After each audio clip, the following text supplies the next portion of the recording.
ಕಪಟಿ reason ಅಂದರೆ cinema ಹುಟ್ಟಲೋ main reason ಏನು ಅಂದರೆ, ಸೊ ಫ್ಯೂ ಇಯರ್ಸ್ ಬ್ಯಾಕ್, ಒಂದು 4-5 ಇಯರ್ಸ್ ಬ್ಯಾಕ್ ಬಾಲಿವುಡಲ್ಲಿ ಒಬ್ಬರು ಫೇಮಸ್ ಸೆಲೆಬ್ರಿಟಿ ಒಂದು ಸೂಸೈಡ್ ಮಾಡಿ ಸತ್ತೋಗ್ತಾರೆ. ಅಂದರೆ ಆಗ ತುಂಬ ಕಾನ್ಸ್ಪಿರಸಿ ಥಿಯರಿ ಹುಟ್ಕೊಳತ್ತೆ ಇಂಟರ್ನೆಟ್ಟಲ್ಲಿ.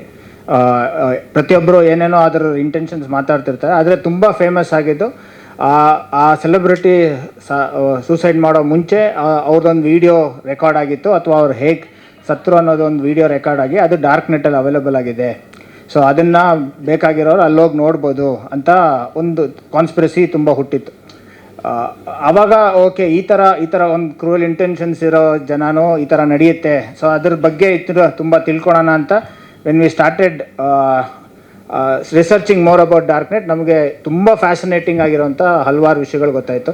ಸೊ ಒನ್ಸ್ ವಿ ಸ್ಟಾರ್ಟೆಡ್ ಏನಿದೆ ಇನ್ನೂ ತಿಳ್ಕೊಬೋದು, ಇನ್ನೂ ಏನೇನಿದೆ ತುಂಬ ವಾಸ್ಟ್ ಆಗಿದೆ ಅಂತ ತಿಳ್ಕೊಬೇಕಾದ್ರೆ, so we were even blown away with few more stories. ಈಗ ಇನ್ನೊಂದು ಎಕ್ಸಾಂಪಲ್ ಹೇಳ್ತೀನಿ. ರೀಸೆಂಟಾಗಿ ಒಂದು ಕೇರಳದಲ್ಲಿರೋ ಒಂದು couple and one of his friend, 3 ಜನ ಈ ಡಾರ್ಕ್ ನೆಟ್ಟಲ್ಲಿ ಇನ್ವಾಲ್ವ್ ಆಗಿ they were reading lot of articles.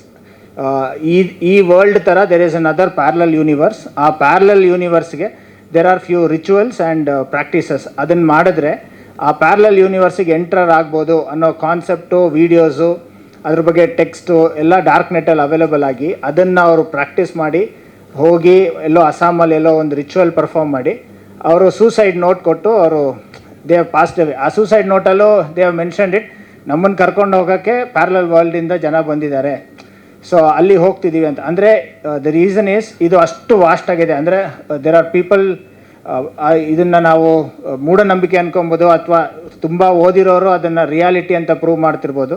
So ಈ ರೀತಿ ತುಂಬ ಕಾನ್ಸೆಪ್ಟ್ಸ್ ಡಾರ್ಕ್ ನೆಟ್ಟಲ್ಲಿದೆ.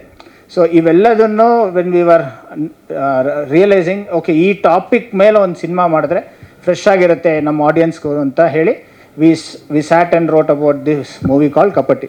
ಸೊ ಇದನ್ನು ತುಂಬ ಹೀಗೆ ನಾವು ಇಷ್ಟೊಂದು ಟೆಕ್ನಿಕಲಾಗಿ ಮಾತಾಡಿ ಅಥವಾ ಇಷ್ಟೋ ಕ್ರೂವಲ್ಲಾಗಿ ತೋರಿಸೋದು ಅಲ್ಲದೆ, so how can we entertain audience giving a seated thriller ಅಂತ we sat and wrote an interesting story. So ನಮಗೆ ಇಂಟ್ರೆಸ್ಟಿಂಗ್ ಆಗಿತ್ತು. So we have made an interesting not telling ಹೇಗೆ ಇದನ್ನು ಒಂದು ಥ್ರಿಲ್ಲರಾಗಿ ಮಾಡಿ ಹೇಗೆ ಒಂದು ಕತೆ ಹೇಳ್ಬೋದು, ಅದ್ರ ಜೊತೆಗೆ ಹೇಗೆ ಎಜುಕೇಟ್ ಮಾಡ್ಬೋದು ಅನ್ನೋದನ್ನು we have done it via Kapati movie.